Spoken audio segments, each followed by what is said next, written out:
사랑으로 증명되는 믿음이라는 제목으로 함께 말씀을 나누도록 하겠습니다. 설교를 시작하기 전에 먼저 질문을 하나 드려보겠습니다. 성도 여러분들께서는 예수님을 믿으십니까? 네. 그렇다고 대답을 하셨습니다. 그럼 이어서 질문을 하나 더 드려보도록 하겠습니다. 성도님들께서는 형제를 사랑하고 계십니까? 이 질문에는 좀 전과 같이 선뜻 대답하기에 망설여지는 부분이 있지 않으셨습니까? 많은 사람이 예수님을 믿는 것과 형제를 사랑하는 것을 별개의 것으로 여깁니다. 교회를 다니고 있는 사람들조차 그렇습니다. 믿음은 필수지만 사랑은 선택이라고 생각합니다. 믿음은 반드시 있어야 하는 필수 요소인데 사랑은 있으면 좋고 없어도 그만인 선택 사항 정도로 여기는 것입니다. 그래서인지 우리는 예수님을 믿는다라고 말하지만 여전히 옛사람의 본성을 따라 이기적으로 살아가는 사람들을 봅니다. 자신의 영적인 상태를 향상시키기 위한 일들, 예컨대 예배나 기도에는 시간과 정성을 쏟아 애쓰고 수고하면서 형제를 사랑하는 일, 형제의 아픔을 돌보아주는 일에는 인색한 사람들이 있습니다. 이러한 사람들을 가리켜서 이기적인 그리스도인이라고 부를 수 있는데 사실 이기적인 그리스도인이라는 것은 자체가 잘못된 말입니다. 마치 둥근 사각형이라고 말하는 것과 같습니다. 이기적인 그리스도인이라는 말은 존재 자체가 모순입니다. 진짜 그리스도인, 정말 예수님을 믿는 사람이라면 이기적으로 산다는 것은 불가능합니다. 이기적으로 살아가면서 형제를 사랑하지 않으면서 예수님을 믿는다고 말한다면 우리는 우리의 신앙이 진짜인지 곰곰이 생각해 보아야 합니다. 우리의 신앙생활을 돌아보면 우리는 종종 신앙생활을 관리표, 점검표를 대하듯 그렇게 관리하곤 합니다. 새벽 기도회에 몇 번 나갔는지, 주중 기도회에 빠지지는 않았는지, 주일 성수를 했는지, 헌금은 얼마나 했고 봉사는 또 얼마나 했는지 확인하고 점검하며 이만 하면 나도 신앙이 괜찮은 편이라고 생각하고 안심합니다. 그런데 이러한 항목들은 대부분 나 혼자 할 수 있고 해낼 수 있는 것들입니다. 반면에 형제를 사랑하는 일은 다릅니다. 그것은 반드시 다른 사람과의 관계 속에서 다른 사람을 위해 나의 것을 내어주는 자리에서 확인됩니다. 그래서 형제 사랑은 우리 신앙의 진위를 가릴 수 있는 가장 정직한 시험대가 됩니다. 혼자 있을 때는 얼마든지 경건해 보일 수 있지만 형제 앞에 섰을 때 비로소 나의 진짜 모습이 드러나기 때문입니다. 그렇기에 이기적인 그리스도인이라는 말은 성립되지 않습니다. 그런데 앞서 말씀드렸던 것처럼 이러한 사람들이 있습니다. 이기적으로 살아가면서 그리스도인이라고 말하는 사람들입니다. 이는 오늘날뿐 아니라 초대교회에서도 있었습니다. 단순히 있다라고 하는 것을 넘어서서 많았습니다. 그렇기에 사도 요한은 요한일서 곳곳에서 반복하여 사랑을 강조하며 이 문제를 경계하는데 오늘 우리가 함께 읽은 3장 10절에서 18절까지의 말씀은 그 핵심을 가장 선명하게 보여주는 대목입니다. 본문 10절 말씀을 우리 함께 읽어보도록 하겠습니다. 시작. 이러므로 하나님의 자녀들과 마귀의 자녀들이 드러나나니 무릇 의를 행하지 아니하는 자나 또는 그 형제를 사랑하지 아니하는 자는 하나님께 속하지 아니하리라.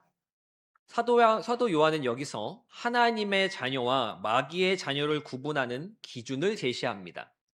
바로 의를 행하는 것과 형제를 사랑하는 것입니다. 형제 사랑은 의를 행하는 것과 동등한 무게를 갖습니다. 또한 형제를 사랑하지 않는 자는 하나님께 속한 자가 아니라고 하는 것은 그가 가진 믿음이 참된 것이 아니다, 거짓된 믿음이다 라고 말하는 것과 같습니다. 사도 요한은 왜 형제를 사랑하지 않는 것을 믿음 자체가 거짓이라는 데까지 몰아붙이는 것일까요? 이는 형제 사랑이 있으면 좋고 없어도 그만인 것이 아니라 참된 믿음에는 반드시 사랑의 열매가 뒤따르기 때문입니다. 오늘 본문의 말씀을 함께 살펴보면서 형제 사랑이 왜 중요한지, 이 사랑은 어디서 비롯되는 것인지, 우리는 구체적으로 어떻게 형제를 사랑해야 하는지를 함께 나누어 보려 합니다. 말씀 앞에서 우리 각자의 신앙을 정직하게 돌아보는 은혜가 있기를 간절히 소망합니다. 첫째로, 형제의 사랑은 우리 믿음이 진짜인지 가짜인지를 보여주는 증거입니다. 앞선 10절 말씀에서 사도 요한은 하나님의 자녀들과 마귀의 자녀들을 구분하는 특징이 의를 행하는 것과 형제를 사랑하는 것이라고 말했습니다. 14절에서는 이것을 조금 더 직접적으로 이야기합니다. 우리는 형제를 사랑함으로 사망에서 옮겨 생명으로 들어간 줄 알거니와 사랑하지 아니하는 자는 사망에 머물러 있느니라. 형제를 사랑함으로 사망에서 옮겨 생명으로 들어갔다라는 것은 형제를 사랑함으로 구원을 받았다라고 하는 말과 같습니다. 우리는 믿음으로 의롭다 하심을 받는다는 이신칭의에 익숙한데 사도 요한이 하는 말을 보면 사랑으로 의롭다 하심을 받는다라고 하는 것처럼 보입니다. 심지어 바로 다음 절인 15절은 형제를 미워하는 자는 살인하는 자라고 하면서 그런 사람에게는 영생이 없다라고까지 말합니다. 그럼 구원을 얻기 위해서는 믿음이 있어야 합니까? 아니면 사랑이 있어야 합니까? 성경은 지금 모순된 말을 이야기하고 있는 것일까요? 그렇지 않습니다. 여기서 우리가 꼭 이해해야 하는 중요한 원리가 있습니다. 그것은 믿음과 사랑이 서로 다른 두 개의 것이 아니라는 사실입니다. 진짜 믿음이 있는 곳에는 반드시 사랑이 따라옵니다. 사랑은 믿음과 경쟁하는 또 하나의 구원의 길이 아니라 진짜 믿음이 있다는 것을 겉으로 드러내주는 열매이자 증거입니다. 이를 나무에 비유하면 이렇습니다. 뿌리는 믿음이고 열매는 사랑입니다. 뿌리가 살아있으면 반드시 열매가 맺힙니다. 열매가 없다면 그 나무의 뿌리가 죽어 있다라는 뜻입니다. 열매를 보고 우리는 뿌리가 살았는지 죽었는지를 압니다. 본문의 말씀이 전제하고 있는 것은 형제를 사랑하는 것이 하나님의 자녀가 가지는 특성이라고 하는 것입니다. 하나님의 자녀는 하나님을 사랑하고 하나님을 사랑하는 사람은 형제를 사랑합니다. 하나님을 사랑하는 것과 형제를 사랑하는 것은 별개의 것이 아니라 하나입니다. 형제를 사랑하는 것은 하나님을 사랑하는 것에서 자연스럽게 흘러나오는 열매이기 때문입니다. 이것을 사도 요한은 요한일서 4장 20절에서 다시 한번 못 박아 말합니다. 누구든지 하나님을 사랑하노라 하고 그 형제를 미워하면 이는 거짓말하는 자니 보는 바 그 형제를 사랑하지 아니하는 자는 보지 못하는 바 하나님을 사랑할 수 없느니라. 눈에 보이는 형제도 사랑하지 못하는데 눈에 보이지 않는 하나님을 어떻게 사랑할 수 있겠습니까? 형제를 미워하면서 하나님을 사랑한다라고 말한다면 그것은 거짓말입니다. 사도 요한에게 있어 하나님 사랑은 형제 사랑으로 증명될 수밖에 없는 것입니다. 요한일서 3장 11절의 말씀을 보면 이렇게 말합니다. 우리는 서로 사랑할지니 이는 너희가 처음부터 들은 소식이라. 이것은 우리가 처음 복음을 듣고 예수님을 믿기로 결심했을 때 우리가 들은 그 복음 안에 이미 서로 사랑하라라고 하는 메시지가 함께 있었다는 것입니다. 다시 말해서 형제 사랑은 나중에 신앙이 성숙해지면 교회의 연차가 쌓여가기 시작하면 선택적으로 추가되는 것이 아니라 애초에 복음에 포함되어 있던 필수 요소인 것입니다. 성도 여러분, 복음 안에는 형제 사랑이 함께 있습니다. 이것은 모든 인류를 사랑하라는 것을 말하는 것이 아닙니다. 진짜 하나님의 자녀라면 자신과 같은 하나님의 자녀를 사랑한다라는 의미입니다. 물론 그리스도인은 형제를 사랑하고 이웃을 사랑하고 심지어 원수까지도 사랑해야 합니다. 그것이 그리스도인의 부르심입니다. 그러나 본문은 형제를 사랑하는 영적 본능을 이야기하는 것입니다. 신자는 본능적으로 예수님을 믿는 사람을 보면 사랑하게 된다는 의미입니다. 거듭 말씀드리지만 형제를 사랑하는 것은 신자의 선택 사항이 아닙니다. 그렇기에 사도 요한은 형제 사랑이 거듭남의 시금석이라고 말하는 것입니다. 그리스도인은 형제를 사랑하는 사람입니다. 복음 안에 나타난 하나님의 사랑을 아는 자, 그 은혜를 입은 그리스도인에게는 형제 사랑이 마땅한 증거이자 반응입니다. 사도 바울은 갈라디아서 5장 6절에서 이렇게 말합니다. 그리스도 예수 안에서는 할례나 무할례나 효력이 없으되 사랑으로서 역사하는 믿음뿐이니라. 당시 유대인들에게는 할례를 받았는지 받지 않았는지 이것이 구원을 결정짓는 매우 중요한 문제였습니다. 오늘날 우리에게는 무엇이 그러한 자리를 차지하고 있습니까? 주일 성수를 하는 것이라든지 11조를 하는 것, 봉사하는 것, 혹은 개인의 경건을 위해 어떤 행동을 하느냐 마느냐 하는 것이지 아니겠습니까? 하지만 사도 바울은 그러한 것들보다 진짜 중요한 것은 사랑으로서 역사하는 믿음뿐이라고 말합니다. 성도 여러분, 믿음은 반드시 사랑으로 표현되어져야 합니다. 참된 믿음은 반드시 사랑으로 나타납니다. 사랑으로 나타나지 않는 믿음은 아무리 겉모습이 대단해 보여도 가짜 믿음일 뿐입니다. 그리스도 안에서 믿음과 사랑은 언제나 같이 갑니다. 우리의 믿음을 돌아보며 사랑으로 행하는 믿음, 사랑으로 역사하는 믿음으로 나아가는 저와 성도님들의 신앙이 되시기를 간절히 소망합니다. 둘째로, 우리가 형제를 사랑할 수 있는 근거는 예수 그리스도이십니다. 첫째 대지에서 우리는 형제 사랑이 참된 믿음의 증거라는 것을 살펴보았습니다. 그렇다면 이제 질문이 생깁니다. 우리는 이 형제 사랑을 도대체 어떻게 할 수 있습니까? 우리 마음속에는 여전히 미워하는 사람도 있고 껄끄러운 사람도 있으며 도무지 정이 가지 않는 사람들도 있습니다. 그럼 어떻게 해야 하겠습니까? 사도 요한은 이러한 질문에 대해 본문 16절에서 대답합니다. 우리 본문 16절의 말씀 함께 읽도록 하겠습니다. 시작. 그가 우리를 위하여 목숨을 버리셨으니 우리가 이로써 사랑을 알고 우리도 형제들을 위하여 목숨을 버리는 것이 마땅하니라. 그리스도께서 우리를 위하여 목숨을 버리신 것으로 우리가 사랑을 알았으니 우리도 형제들을 위해 목숨을 버리는 것이 마땅하다라고 그렇게 말합니다. 이것은 단순한 명령이나 강제적인 사항이 아닙니다. 우리의 목숨을 던지라고 버리라고 말하는 것이 아닙니다. 이것은 신자가 어떤 존재인지를 설명하는 말입니다. 사도 요한은 이것을 요한일서 4장 19절에서 다시 한번 언급합니다. 우리가 사랑함은 그가 먼저 우리를 사랑하셨음이라.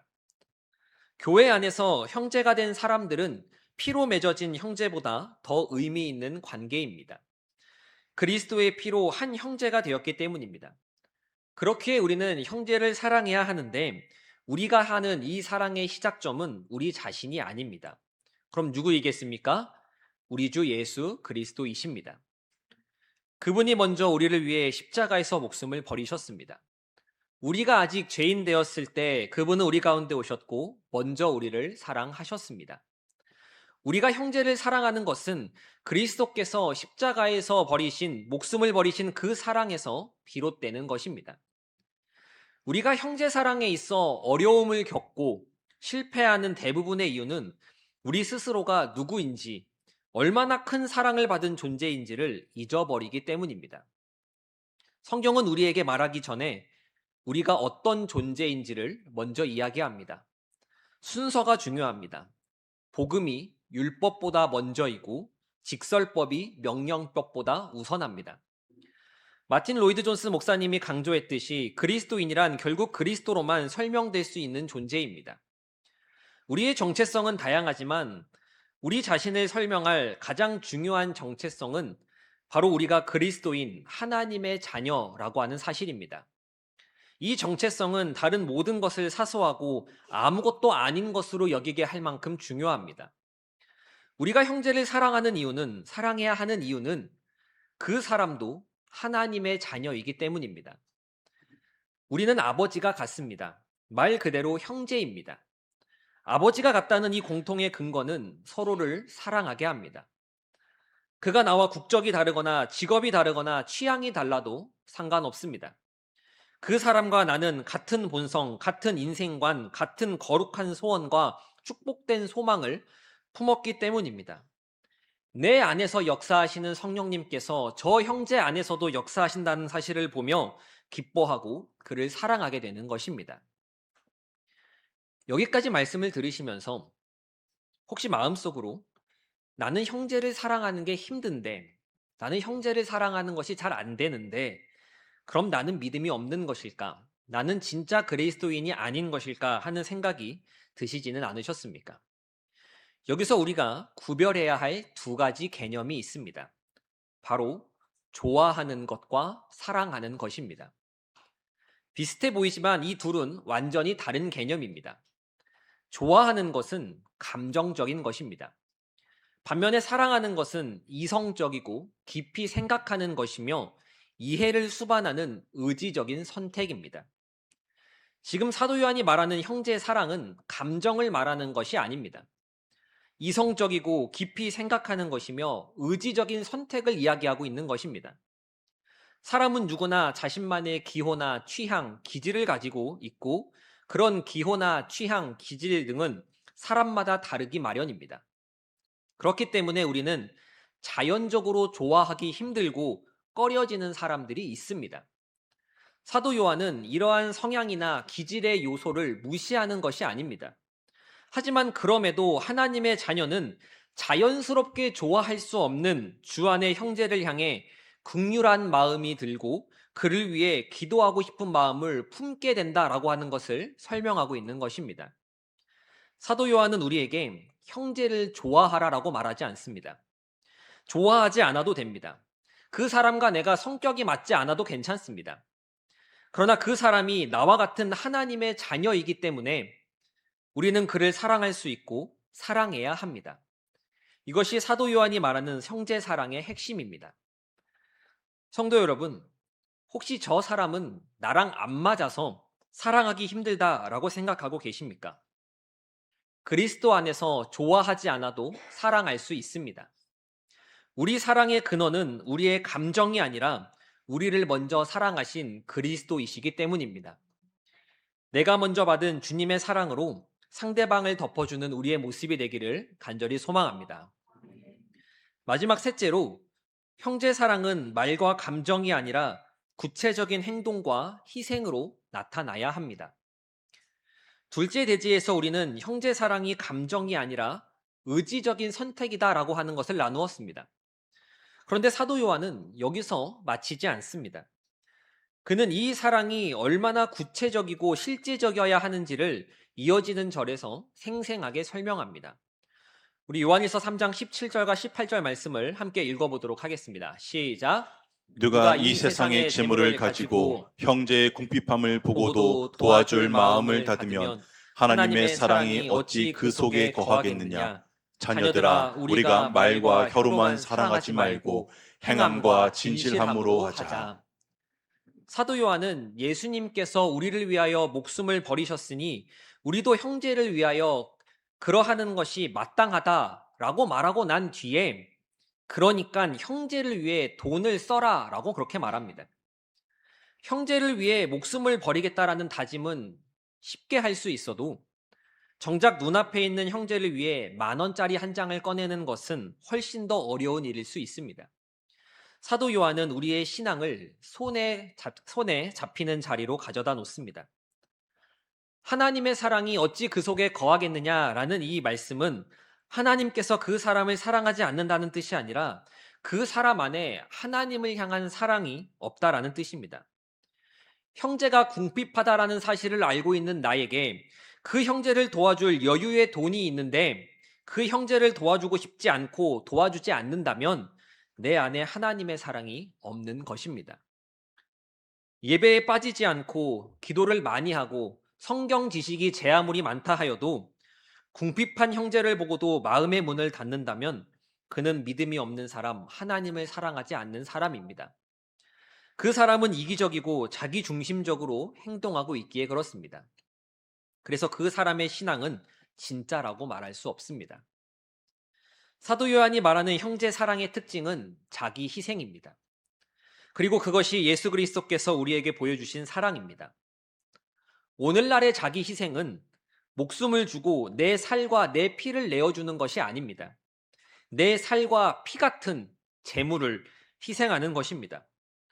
우리는 형제를 위해 목숨을 버리겠다라고 말하는 것 대신에 재물을 내어주는 사랑을 해야 합니다. 사랑은 감정이나 말이 아닌 행동이고 자기 희생입니다. 18세기 영국의 부흥이 일어나던 시기에 존 웨슬리는 신앙의 참됨을 구별하는 중요한 기준 가운데 하나로 주머니가 회개하는 것을 꼽았다고 전해집니다. 우리는 종종 마음으로는 회개했다라고 말하면서도 지갑은 여전히 회개하지 않은 채로 살아갑니다. 우리 예수님께서는 이미 오래전에 이 사실을 알고 계셨습니다. 마태복음 6장 24절의 말씀입니다. 한 사람이 두 주인을 섬기지 못할 것이니 혹 이를 미워하고 저를 사랑하거나 혹 이를 중히 여기고 저를 경히 여김이라. 너희가 하나님과 재물을 겸하여 섬기지 못하느니라. 형제를 위해 재물을 사용하는 것이 형제를 위해 내 목숨을 버리겠다 말하는 것보다 중요합니다. 사도 요한은 이 작은 자 중 하나에게 냉수 한 그릇이라도 주는 자가 되라고 하신 예수님의 말씀처럼 형제에게 재물을 쓰라고 말하는 것입니다. 이는 냉수 한 그릇을 주는 선행이 구원의 조건이 된다라는 의미가 아닙니다. 구원받은 하나님의 자녀는 그렇게 살아간다라고 하는 뜻입니다. 야고보 역시 행함과 진실함 없이 말과 혀로만 사랑하는 모습에 대해 이렇게 표현했습니다. 우리 야고보서 2장 15절에서 17절까지의 말씀을 함께 읽도록 하겠습니다. 시작. 만일 형제나 자매가 헐벗고 일용할 양식이 없는데 너희 중에 누구든지 그에게 이르되 평안히 가라, 덥게 하라, 배부르게 하라 하며 그 몸에 쓸 것을 주지 아니하면 무슨 유익이 있으리요. 이와 같이 행함이 없는 믿음은 그 자체가 죽은 것이라. 아멘. 굶주린 형제에게 평안히 가세요. 하나님이 채워주실 거예요. 저는 기도할게요. 라고 말만 하고 정작 먹을 것을 주지 않는다면 그것은 아무 소용이 없는 죽은 믿음이라고 하는 것입니다. 이러한 일들이 1세기 교회에서 일어났었습니다. 그리고 오늘날인 21세기 교회에서도 똑같이 일어나고 있습니다. 우리는 그 형제가 그렇게 힘든 줄 몰랐다고 변명할 수 있습니다. 그러나 성경은 사랑하는 것이란 그 사람에게 관심을 가지는 것이라고 말합니다. 관심이 없으니 모르는 것이고 모르니 돕지 못합니다. 그렇게 사도 요한과 야고보는 이러한 자기 기만이나 말뿐인 사랑에 머무르지 말라라고 경고하는 것입니다. 성령이 부어진 오순절 이후 예루살렘에 세워진 교회에서는 성도들이 한 마음과 한 뜻이 되어 모든 물건을 통용하는 형제 사랑의 모습을 보여주었습니다. 성경은 이것을 우리가 따라야 하는 어떠한 원칙으로 설명하지 않습니다. 하나님의 은혜가 부어지자 사람들이 그렇게 했다라고 말합니다. 이것은 성령이 부어짐에 따라 교회가 일시적으로 경험한 특별한 은혜였습니다. 그러나 이를 보며 알 수 있는 분명한 사실은 형제가 형제를 사랑하면 그 사랑은 반드시 물질적인 나눔으로 이어진다라고 하는 것입니다. 이러한 모습이 당시 세상을 놀라게 했고 우리가 믿는 복음이 참되다라고 하는 것을 증명해 내었습니다. 성도 여러분, 교회는 보이는 복음입니다. 항상 복음을 전하라, 필요하다면 말도 사용하라. 아시시의 프란치스코가 남겼다고 전해지는 이 말이 무슨 의미겠습니까? 우리의 삶, 공동체의 삶, 교회의 삶으로 세상에 복음을 보여줘야 한다는 것입니다. 물론 말로 복음을 전해야 합니다. 그러나 행함이 없는 말은 힘을 갖지 못합니다. 세상은 우리가 하는 말보다 우리가 사는 삶을 보고 우리의 믿음이, 우리의 메시지가 진짜인지 가짜인지를 판단합니다. 형제 사랑은 우리가 세상에 드러낼 수 있는 교회됨의 증거입니다. 말뿐이 아니라 행동으로 이어지는 우리의 믿음이 되기를 간절히 소망합니다. 이제 말씀을 정리하겠습니다. 어떤 사람이 참된 신자입니까? 형제를 사랑하는 사람이 참된 그리스도인입니다. 우리의 믿음은 형제를 사랑하는 것으로 증명되어야 합니다. 오늘 말씀을 통해 세 가지를 나누어 보았습니다. 첫째로 형제 사랑은 우리의 믿음이 진짜인지 가짜인지를 보여주는 증거임을 나누었고, 둘째로 우리가 형제를 사랑할 수 있는 근거는 예수 그리스도로 인함임을 나누었으며, 마지막 셋째로 형제 사랑은 말과 감정이 아니라 구체적인 행동과 희생으로 나타나야 함을 나누었습니다. 형제 사랑이란 결국 우리 각자가 소중히 여기는 것을 형제를 위해 내려놓는 것이라고 할 수 있습니다. 그것이 돈일 수 있고 시간일 수 있으며 방해받고 싶지 않은 사생활일 수도 있습니다. 우리와 같은 육신으로 이 땅에 오신 예수님께서는 형제의 사랑을 위해 그러한 것들을 모두 내려놓으셨습니다. 쉬고 싶을 때도 자신을 따르는 많은 무리들을 섬기셨습니다.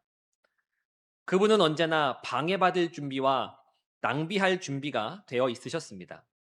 그렇게 예수님께서는 우리를 위해 하나님으로서 자신의 모든 영광과 권리를 포기하셨고 자신의 목숨까지 우리에게 내어주셨습니다. 성도 여러분, 여러분들께서 중요하게 여기시는 것은 무엇입니까? 돈입니까? 시간입니까? 아무도 침범할 수 없는 사생활입니까? 아니면 자신의 성격과 기질, 취향입니까? 성경은 형제를 사랑하기 위해 그것을 손해보라고 이야기합니다. 그것을 양보하라고 말합니다.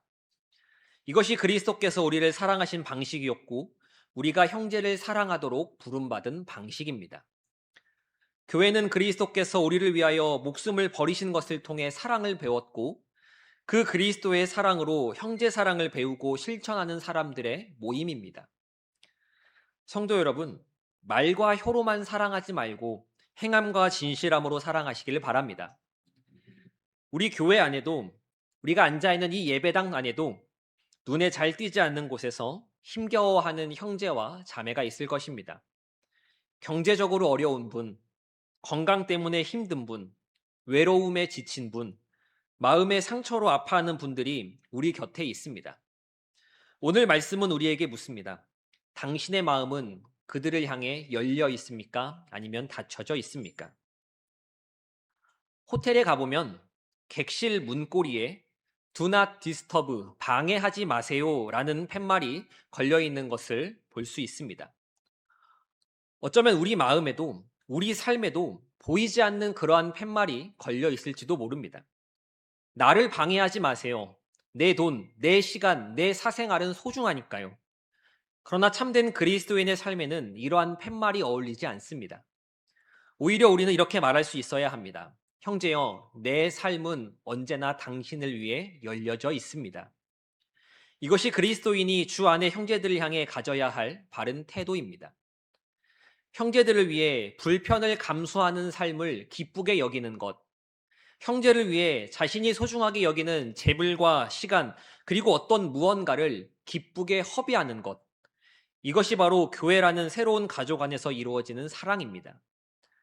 성도 여러분, 예수님을 믿는 것은 형제를 사랑하는 것입니다. 우리의 믿음은 사랑으로 증명되어야 합니다. 누가 신자입니까? 누가 그리스도인입니까? 그리스도 안에서 구원받은 형제를 내 몸과 같이 사랑하는 자입니다. 믿음과 사랑은 결코 나누어지지 않습니다. 우리의 믿음이 삶 속에서 특별히 형제를 향한 구체적인 사랑으로 확인되고 증명되어 가기를, 그리고 연약한 우리의 마음을 주님 앞에 내어드리며 그분의 붙드심을 구하는 은혜가 저와 성도님들 가운데 충만하기를 간절히 소망합니다.